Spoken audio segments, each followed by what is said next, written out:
This is DIY Cooking with Connie, and today's the 4th of July. Well, it's not the 4th of July. This is the Saturday before, so it's the 3rd of July, and it's Independence Weekend. And today I'm gonna be being with my kids. They're coming down. We're gonna grill a little bit this afternoon, do a little hot dogs and hamburgers, and just enjoy the fireworks this evening. But I'm gonna bring you a little video coming up. My daughter and I are always taking these little short adventures. And so we took another adventure, of course, and we went to Summersville. It's a very small little town. And in Summersville, they have a Veterans Memorial. It's rows and rows of flags. It's gorgeous. And then they have a monument dedicated to the ones that has lost their lives in that town. It is worth the stop to look at. We run a little short video, and then we've got a lot of just pictures of it. If you get to Summersville, well, you can't miss it. You go through the middle of town, and there it is.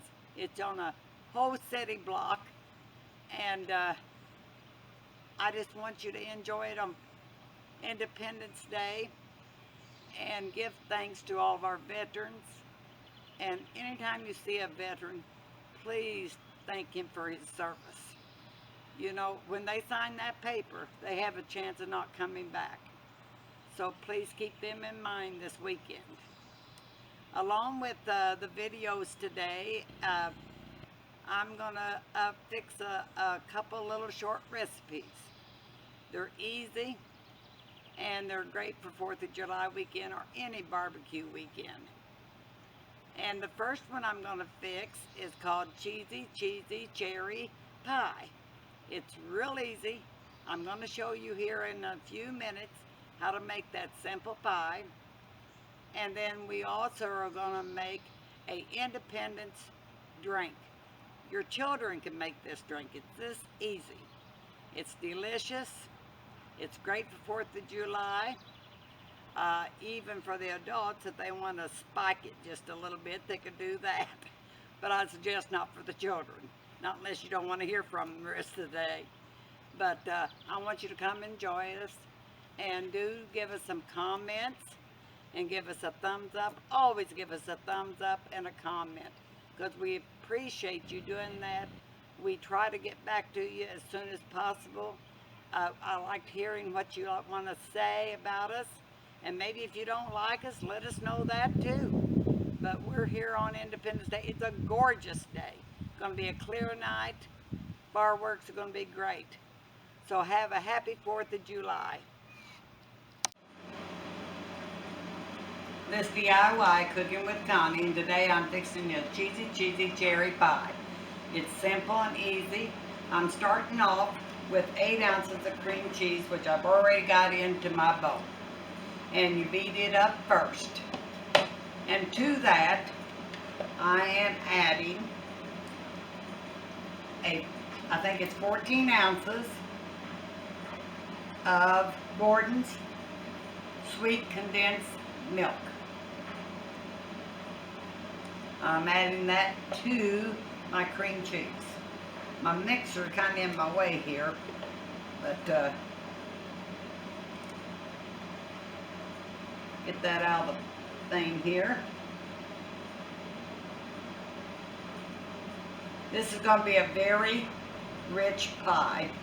If you like cheesecake, you're going to love this. It's simple and easy. You can get it ready. It's got to sit in the refrigerator about 3 hours to set up. I'm running everywhere, aren't I? My spatula is about too big for my can here. I'm going to call that good stuff.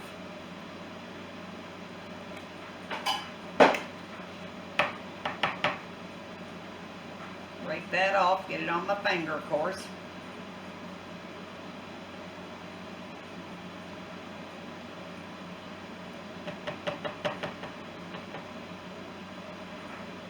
I'm going to lay that down. It'll stick to the napkin, but that's all right. And I'm going to beat this up with my cream cheese.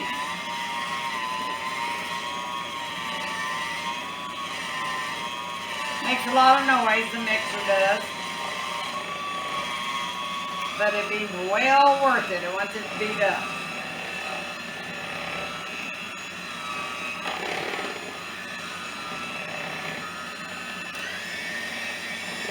This on high gear. I'd say we've gone about 60 miles an hour here.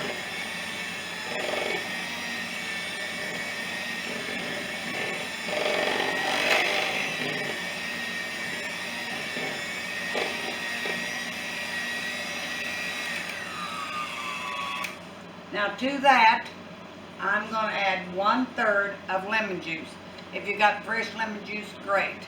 I use it's real lemon juice. I get it out of the store, and I'm going to add 1/3 of a cup to that. And to that, I am going to add 1 teaspoon of vanilla. Me and the mixer is having a time today. Whoa! That's too much. So, I need to take a little bit out. Way too much. You're going to excuse me a minute.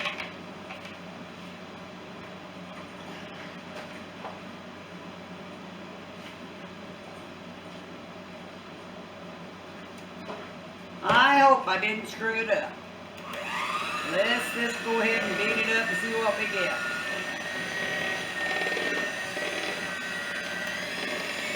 It looks okay.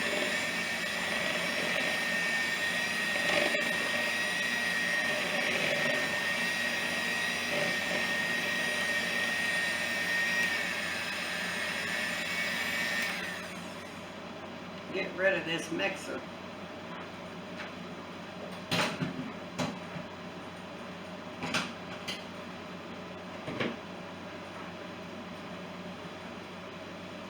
Now I've used 8 ounces of cream cheese. I've used 1 can of Gordon sweetened condensed milk, which is 14 ounces. I've added to that 1/3 cup of lemon juice and a teaspoon of vanilla, which I went overboard. Put your lid on your vanilla because you could spill it like I just did a while ago. And so it mixed up very nice. I'm using a Botten graham cracker crust. You can make your own graham cracker crust simply by using about 1/4 cup of butter, a package of graham crackers, and about 2 tablespoons of sugar. And you work that up and make your crust. Now it will have to be baked about 350 for about 5 to 10 minutes when you're making your crust. Or you can use a fresh pie crust. Of course, that will have to be baked and cooled before you do this. And this is going to go right into my pie here. Pie crust. It looks very creamy. I'm going to get all the good stuff out of there.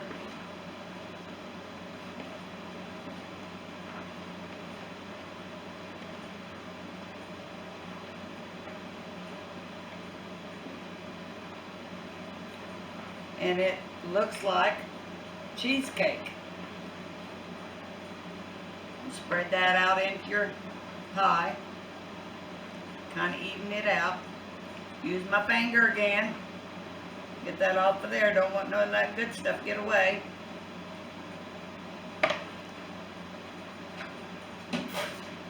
Give my hands a washing. You know, when you're cooking, you wash your hands an awful lot. Now on this has got to set for about 3 hours. Now it does call for cherry pie filling to go over the top of this after it's set. My family's not crazy about the cherry filling on top. So this is what I do. I carry the little cherry toppings. They're individual little packets. And if anybody wants cherry on it, open it up, put what you want on your pie, and you've got your cherry filling. For the rest of them, if they want it plain, they can also have it plain. And so I hope that you give this recipe a try. And be careful with your vanilla. Don't do like I did. But we'll come back and we'll show you the end results after everything is set up. Have a great day. Okay. Hello. Good afternoon. This is DIY Cooking with Connie. This is my daughter Claudia, and she's going to demonstrate how to make the Independence drink. We're going to make a really simple, fun drink today. Your kids can all do it. The adults can do it. You could set up a little bar and let them make it themselves, or you could have it pre-made. This would be really fun in like a big punch bowl or a picture, a craft, anything like that you had. And so let's get started. We're going to do a very basic drink, and then I'll tell you a few things that you can add on to it. Now, I chose Gatorade today to use blue. What we need is just a blue drink. You can use the Kool-Aid, Blue Hawaiian, you can use, there's all types of blue drinks you can use, Powerades, but I just chose this because we're just going to make a couple drinks, and that way a lot didn't go to waste. We're also going to need some of the Swedish fish, and they're kind of like little gummy fish. This is, I got this at Dollar Tree, and this is the little mini ones. It's got the crushed soda flavors, and so these are all different colors.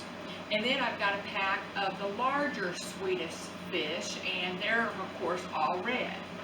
So we've got clear glasses. You're going to want something clear because that way everyone will be able to see what it is you're making. So we're going to put just a few fish in the bottom. Or if you want to pick out certain colors, you certainly can do that. So we'll put a few of those in the bottom to start with. We're just going to add whatever blue drink you choose to use. I'm going to put a little bit of blue drink in there. Well, it looks just like fish floating around in the ocean. And we're going to put a little bit in this one. And then we're going to add, you can see now the little miniature fish, they've gone to the bottom of the pool. We're going to add a few ice cubes. And when we put our other fish on, that'll help them to maybe float a little bit. Looks inviting already. Okay, so we've got our ice cubes in. I'm going to add a couple of the bigger Swedish fish. That's kind of hard to say, Swedish fish. Swedish fish. I have a hard enough time just talking English. Okay, those fish went right to the bottom too. We'll lay one right here on the top.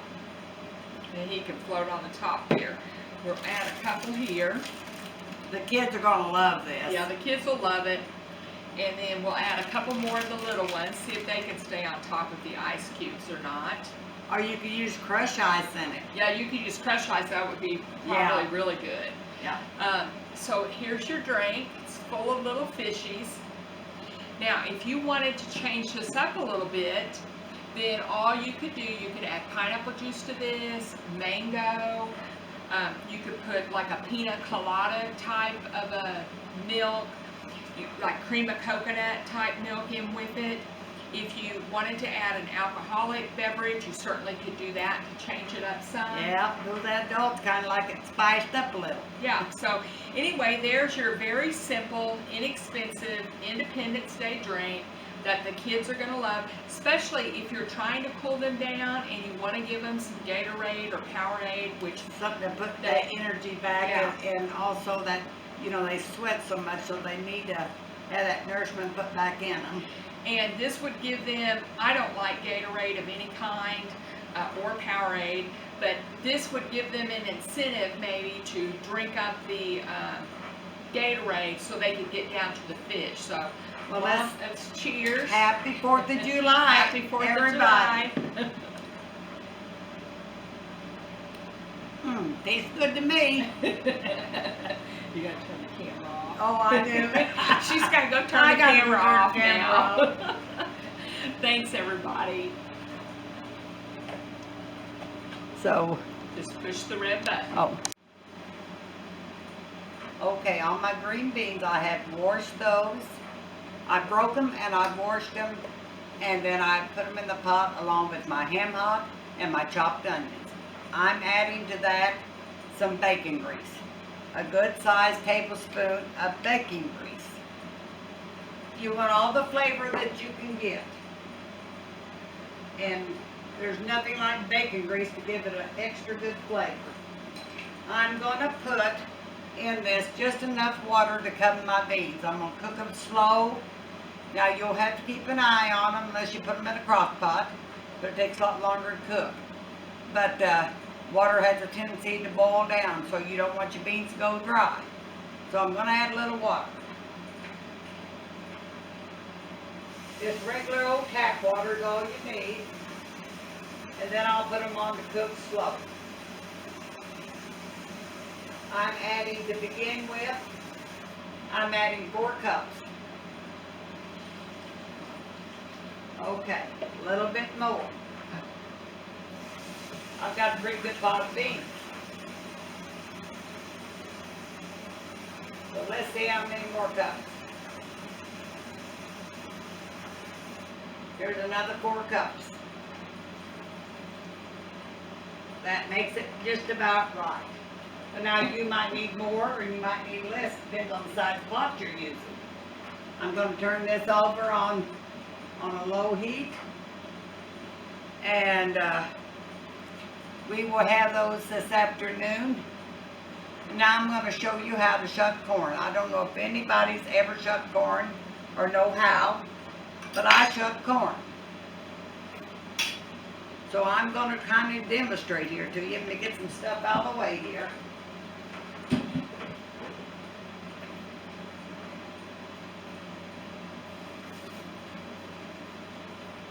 We're going to have corn today, our 4th of July, and I'm going to shuck this corn. After I finish, I've got several more ears to shuck, but I'm just going to show you how it's done. And I'm going to take this and put it in a pot. I'm going to cover it with water. You don't want an abundance of water, you want just enough to cover your corn. But I don't add my corn until that water is boiling. Then I drop my corn in.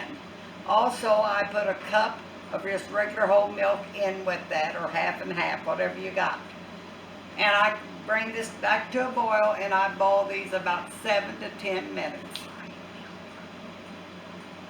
And Why would you put the milk in there? well, the milk helps make your corn a little sweeter. And when I'm having fresh corn, I like sweet fresh corn. And so I hope that you will find out that that will help you. So let's begin.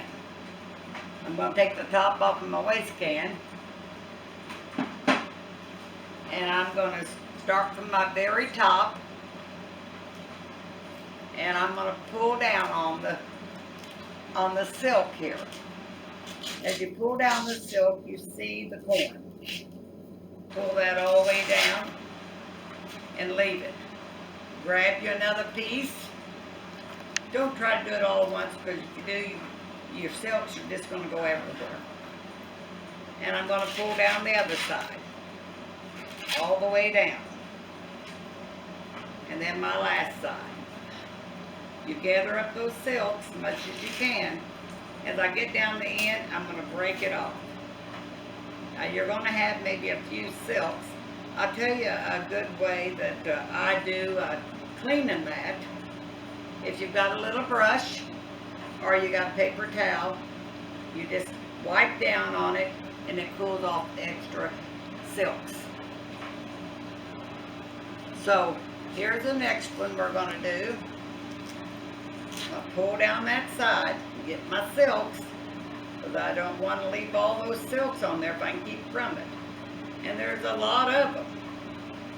So let's get a hold of this proper like, and let's pull down. And it's a job. This one is especially.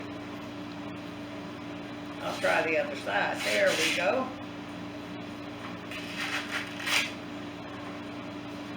Now, if you was a young whippersnapper, you probably wouldn't have no trouble. This old woman hasn't got the muscles she used to have. I got her down. I'm breaking it off. As you notice, I left more silks on this one. That's all right because I'm going to clean it with a brush. I keep a brush just for this purpose.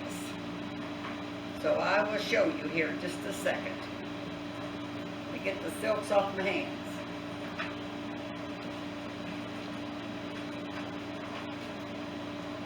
This is my handy dandy little brush. And so I just start going down with my brush and pulling my silks. As they come to the end, I pull them off.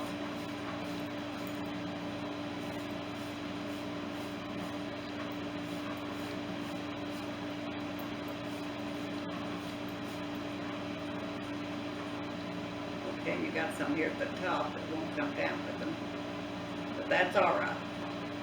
Now, next one, just brush down on it. That kind of pulls the silks out of the cracks of the corn. So, we are going to finish the rest of those, and then we will have those this evening. And we will come back a little later and show you the green beans and the corn after it's finished. And I'm going to start on another recipe for you here in just a few minutes. These fresh green beans that I broke earlier today and washed them, they have the house smelling wonderful. I've got my ham hock down in there, and I've got some bacon grease and then some water, and then all the fresh green beans. They smell absolutely amazing. I wish you could be here to smell them.